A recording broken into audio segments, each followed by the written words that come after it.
នេះចាប់ដើមស្ក្រាបនេះ7ថ្ងៃស្រាប់ស្កាប់ម្ដងខ្ញុំ7ថ្ងៃស្កាប់ម្ដងមានក្រូចឆ្មាបល័យសាហ្វេអញ្ចឹងនេះបងប្អូនថ្មីច្បាស់នេះទឹកប្រសក់បងប្អូនអើយធម្មជាតិជួយសក់យើងជ្រុះសក់យើងរមាស់មានប្រេងមានអីបងប្អូនមានប្រេងសក់ជ្រុះមានកេ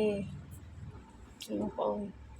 សក់យើងអត់សូវដុះវាជំនួយសក់យើងបានច្រើនសក់យើងផុយដាច់ផុយអីវាជួយយើងបានខ្ញុំមានលក់នេះស្កាប់ភ្លុះបងប្អូនមានកាហ្វេមានបល័យមានទឹកប្រសក់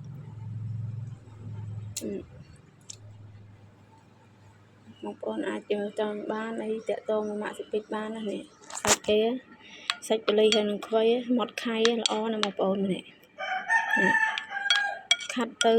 អត់មានឈឺស្បែកទេទុនមើលសក់ហើយ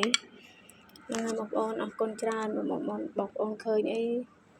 ចង់សាក់1កំប៉ុង2កំប៉ុងអីសាក់បានស្ក្រាបរបស់ម៉ាក់ស៊ីពេចមាននេះម៉ាក់ស៊ីពេចមានស្ក្រាបភ្លុះហ្នឹងបងប្អូនស្ក្រាបភ្លុះស្ក្រាបកាហ្វេទឹកប្រសក់មានលាយសាប៊ូផងមានអត់លាយសាប៊ូហើយសក់បងប្អូនជ្រុះដូចខ្ញុំនិយាយចឹងសក់បងប្អូនជ្រុះបងប្អូនអត់ធ្លាប់សាកបងប្អូនអាចសាកបានបងប្អូនសក់ល្អ